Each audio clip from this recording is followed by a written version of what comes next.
All right, we're in our first week back in session of a new year, and the majority in this House is really only focused on two things. First, stalling of their self-described urgent impeachment, and secondly, blaming America for Iran's escalation. Now, let's first talk about the impeachment. When you sit and read and listen to lawmakers in Speaker Pelosi's own party, have no idea what she is doing. Senator Feinstein, the senator from California, my senator and Speaker Pelosi's senator, but she's even more. She's the hometown senator for Nancy Pelosi.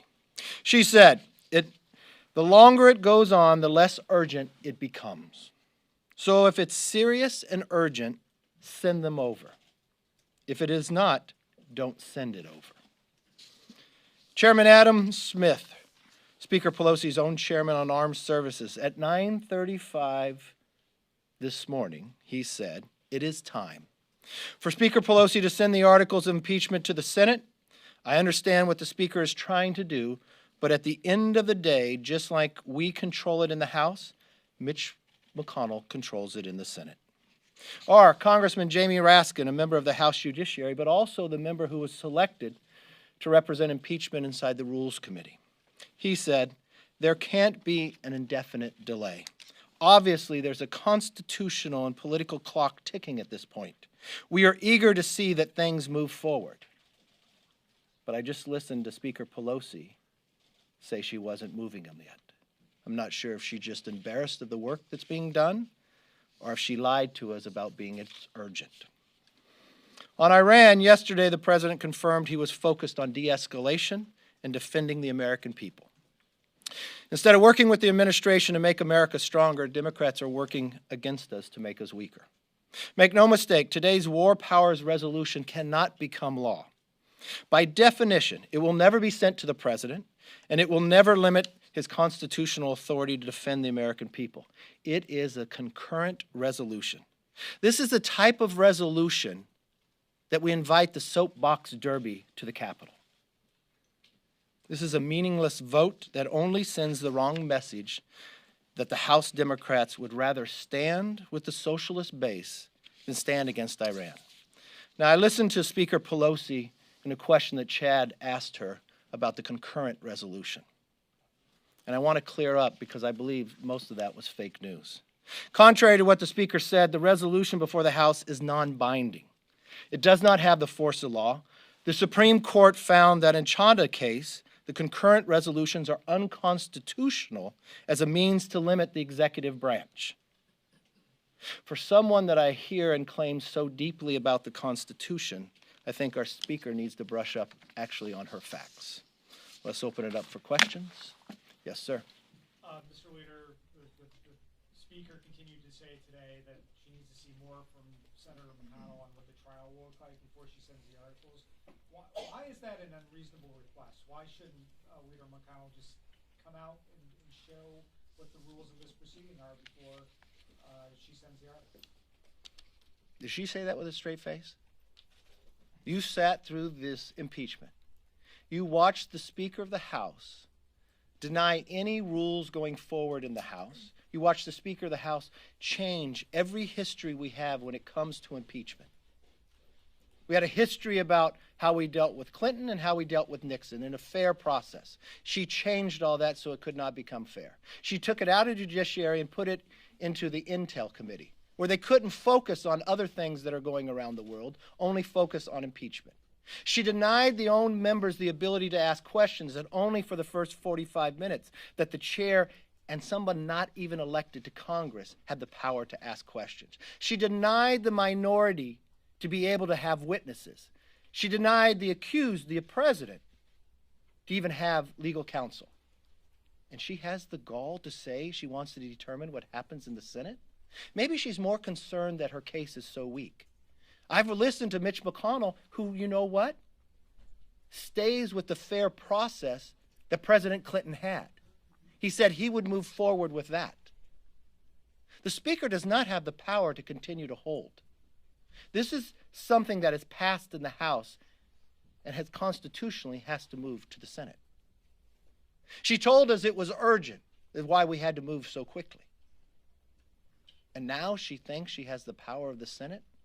Again, I wish she would read the Constitution and understand what power she has and what she does not have. Do you Leader support McCarthy. Republican senators who are pushing to start the trial without the articles? You know what? I support the Democratic Senator Dianne Feinstein, who said the longer it goes on, the less urgent it becomes. So if it is serious and urgent, send them over. If it is not, don't send it over. So in the answer to Senator Feinstein, that's the Speaker is saying, I guess it's not too important. Why did you waste an entire majority on trying to impeach a president and then hold the papers? Or what about her own committee chairman, Adam Smith, who said it is time? The only person who does not believe it's time is the Speaker, and I do not know why. Maybe the case is too weak. Leader McCarthy. Congratulations to Appreciate it. The senators Mike Lee and Rand Paul came out at yesterday's briefing with the administration saying that they encouraged them not to have a debate on war powers. They came out calling this un-American and are siding with Democrats, Tim Kaine and their war powers resolution.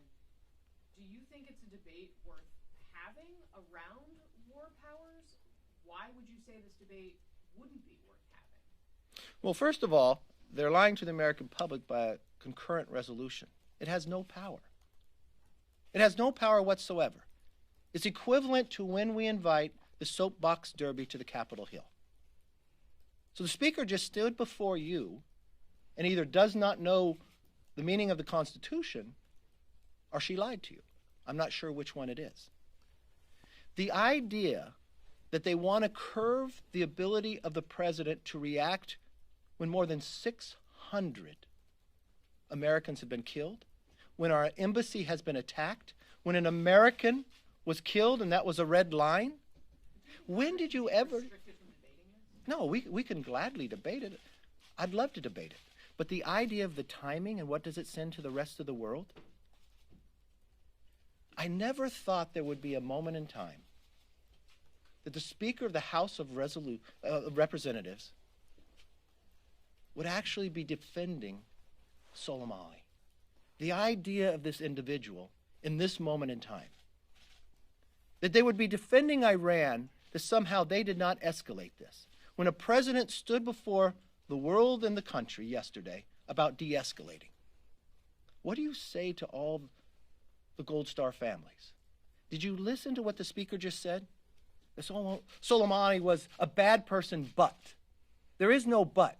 He's a bad person because he killed American soldiers. He's a bad person because he led us against the embassy. He's a bad person because he went after the tankers. He's a bad person because he bombed the refinery. He's a bad person because he was planning more against Americans. The president was right in his actions, and we are safer today for it. Leader McCarthy. I think that part of what the Democrats are doing today is wrong.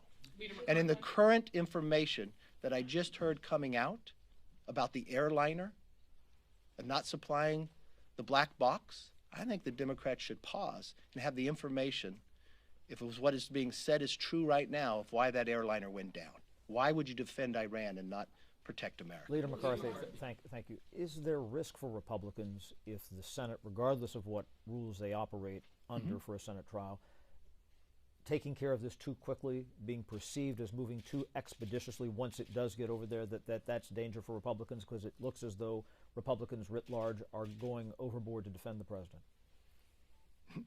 Not at all. That we're moving too quickly. I'm saying if the Senate, if they don't, give this 5-6 weeks at least, like they did with President Clinton in 1999, if that's the model that Mitch McConnell wants to adhere to, if they well, there was no 2 weeks, time set when you went and did Clinton. I mean, the Senate has the right to sit down and look at the facts. This is different because this is, according to Jonathan Turley, a constitutional lawyer, which I think is probably the one who's most respected in this country, who is a Democrat, who did not vote for the president. He said it was the fastest, thinnest impeachment in the history of America. He said the only abuse of power would be actually moving forward on the Democrats if they move forward with this impeachment. So I'm sorry if this is so weak. And when I listened to the Speaker said she's really concerned about bipartisanship. Yeah, she said that last year in March, why impeachment could not move forward. But when impeachment moved forward, the only bipartisan vote was no. So with her own rules of how to move forward, she broke them. She broke the history of how we did it in the House when it came to fairness. And now she wants to impose something upon the Senate that she would not use herself. I can't imagine how she does that with a straight face. I couldn't imagine you not questioning her on it as well. Leader McCarthy. Yes. This past week, an attorney for Lev Parnas tweeted out two pictures with you and his client. One of them had you and his client and Vice President Pence. In response to those tweets by Lev Parnas' attorney, I was hoping you could clarify what your relationship is to Mr. Parnas and what you've done with the money that he donated to you. Thank you for that really imposing question. I guess I met him one time and he came to an event and took a picture with What was me. the event? Not quite sure. I'd have to look at the picture to see what it is. I do events every single day, and I do pictures with thousands of people all the time. And the money, when we found out later that he donated to campaign, we donated it away to charity. Any other questions? Yes. Just to clarify something you just Please. said, you said that the Speaker was defending Soleimani. Do you really believe that she is defending one of the leaders of Iran who's been an enemy against the United States, rather than raising concerns about the killing of him and the ramifications that it could have for U.S. interests?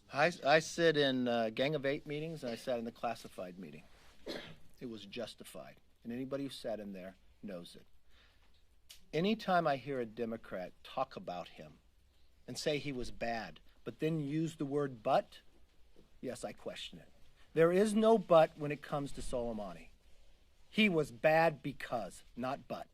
He was bad because he killed more than 600 American soldiers. He was bad because of the attacks and the American citizens he killed. He was bad because he went after our embassy. He was bad because he was planning to kill more Americans. So no, I never use the word but when I refer to him, and I don't think any other American should either. And if they do, I'll question them on it as well. There are a lot of Thank bad, you very there much. are a lot of bad people that Should I ask him about?